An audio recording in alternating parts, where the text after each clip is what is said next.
आरक्षण आरक्षण आरक्षण देश की सबसे बड़ी जरूरत बन चुकी है। आरक्षण आरक्षण जरूरी या मजबूरी? आपको और हमको चिंतन करने की चीज है। आरक्षण जरूरी या मजबूरी? आज़ादी के 75 साल बाद भी अगर आपको आरक्षण की आवश्यकता पड़ती है और समाज में आपको लगता है कि असमानता है, तो ये सरकार की नाकामी के अलावा कुछ भी नहीं है। आज भारत को आज़ादी में लगभग 74-75 वर्ष हो चुके हैं। संविधान में स्पष्ट है कि हर व्यक्ति संविधान के दायरे में ही है। भारत एक लोकतांत्रिक देश है और लोकतांत्रिक देश के 4 स्तंभ हैं जो कि मजबूती के साथ कार्य करते हैं, अपने अधिकार के साथ काम करते हैं। विधान पालिका, कार्यपालिका, न्यायपालिका और पत्रकारिता, मीडिया। लेकिन कभी कभी ऐसा लगता है कि विधान पालिका और कार्यपालिका का कब्जा जो है वो न्यायपालिका और मीडिया पे हो गया है। कभी कभी तो ऐसा लगता है कि विधान पालिका और कार्यपालिका निरंकुश हो चुकी है। कभी कभी तो ऐसा लगता है इस देश में लोकतंत्र के नाम पे संविधान को चुनौती दिया जाता है। कभी कभी तो ऐसा लगता है कि लोकतंत्र की इस मंदिर में, मतलब सुप्रीम कोर्ट की भी चुनौती दे दिया जाता है। नमस्कार, मेरा नाम विपिन मिश्रा है और आप देख रहे हैं द रियल हिंदुस्तान। चर्चा आज खुल के करेंगे। चर्चा इसलिए करेंगे क्योंकि संसद में आरक्षण का बिल पास हो गया है। अब वो राज्यसभा में पास होगा, राज्यसभा में भी पास हो जाएगा और अंत में राष्ट्रपति की मुहर लग जाएगी और वो एक कानून बन जाएगा। बड़ी बात यह है कि इस बिल को पास कराने में पक्ष और विपक्ष साथ आए हैं। मैं आरक्षण को गलत नहीं कह रहा हूं, आरक्षण जरूरी है। जो दबे कुचले निम्न स्तर के गरीब असहाय लोग हैं, अगर उन्हें ऊपर लाना है तो आरक्षण जरूरी है। लेकिन बड़ी बात यह है कि जब सुप्रीम कोर्ट ने कह दिया, सुप्रीम कोर्ट मतलब संविधान के हिसाब से चलता है और सुप्रीम कोर्ट ही पूरे भारत को चलाने की क्षमता रखता है। उसका एक फैसला सर्वोच्च फैसला होता है। सुप्रीम कोर्ट ने कहा कि आरक्षण के दायरे को 50% से ज़्यादा नहीं करना चाहिए। लेकिन बात वही आ गई कि विधान पालिका और कार्यपालिका न्यायपालिका पर हावी है। इसीलिए तो आज आरक्षण की वर्तमान स्थिति को देखें तो लगभग 59.5% आरक्षण है। लेकिन अब आरक्षण के दायरा को अब बढ़ाना है। संविधान में स्पष्ट है कि आप हर राज्य अपने हिसाब से आरक्षण की सूची को तैयार करके आरक्षण के दायरा को बढ़ा सकता है। राजस्थान जैसे प्रदेश में तो आरक्षण 68% है और तमिलनाडु में तो यह दायरा और भी बड़ा है, लगभग 80%।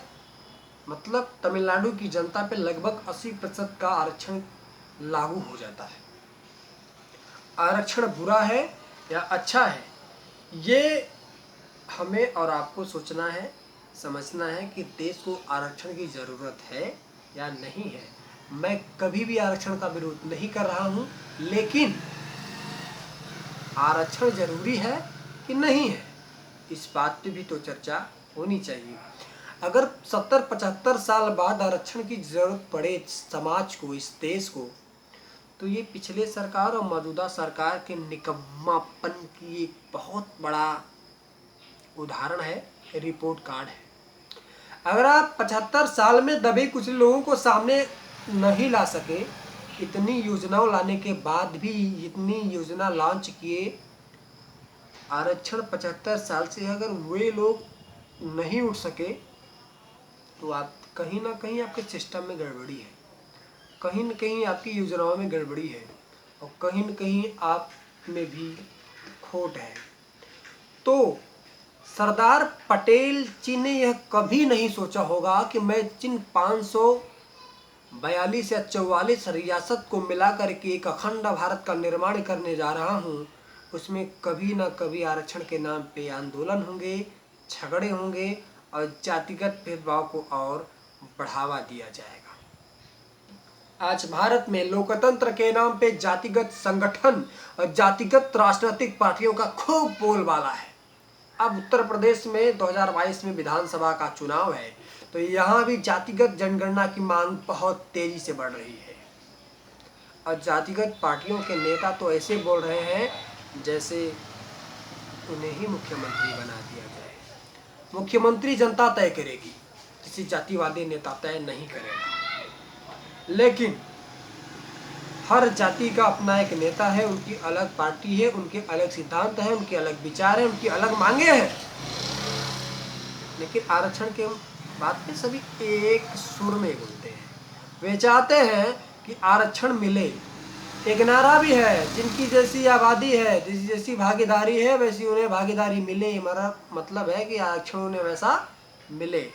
भैया ठीक है, आरक्षण मिले। मैं तो कहता हूँ कि राष्ट्रपति और प्रधानमंत्री के सुरक्षा में खड़े जितने भी सुरक्षा कर्मी हैं उनमें भी आरक्षण लागू कर दिया जाए। बॉर्डर पे जितने भी सैनिक हैं उनका भी चयन आरक्षण के हिसाब से किया जाए। खेलों में भी आरक्षण के हिसाब से मौका दिया जाए। मैं तो इतना कहता हूं कि आरक्षण के हिसाब से साइंटिस्ट पैदा किया जाए, आरक्षण के हिसाब से लेखक कवि पैदा किया जाए। आप आरक्षण के हिसाब से teacher, doctor, IAS, PCS, police सब कुछ बना सकते हो, लेकिन आरक्षण के हिसाब से आप लेखक को, कवि को, जो बुद्धिजीवी वर्ग है उन्हें आप नहीं बना सकते। आरक्षण पे चर्चा सड़क पे भी होती है और संसद में भी होती है, लेकिन आज तक इसका कोई सलूशन नहीं है। सिर्फ एक ही सलूशन है कि आरक्षण को ज़्यादा से ज़्यादा बढ़ा दिया जाए, जिससे इनकी राजनीतिक दुकान चलती रहे, इनका रोजी रोटी चलता रहे, इनके पेट परता पे कोई आँच न आए।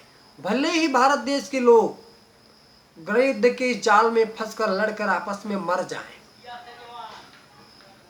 जातीय भेदभाव और बढ़ जाए,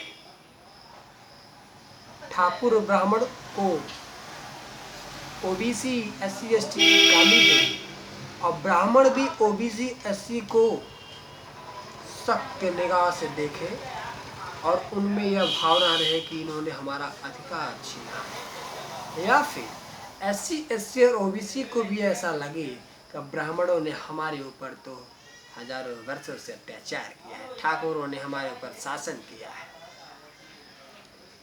ये इस चीज को याद दिलाते रहो। सरकार की भी जिम्मेदारी है, सरकार भी अपना काम कर रही है।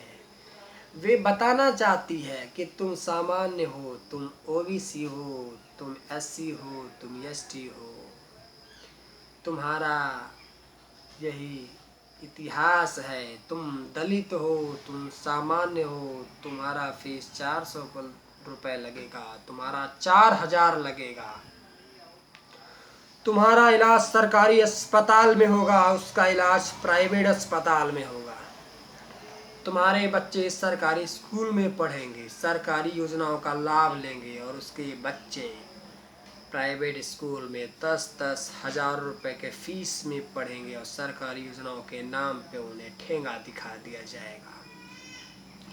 सरकार हमेशा जनता को बताती रही है कि तुम्हें हम मुर्गा बना करके काटते फिरेंगे, तुम्हारा चिकन बिरयानी बनाते रहेंगे, हम मसाले डालकर तुमको खाते रहेंगे और तुम हमें सुबह जगाते रहना। आरक्षण जरूरी या मजबूरी, आप खुद सोचिए, खुद निर्णय करिए। बहुत बहुत धन्यवाद। जय हिंद।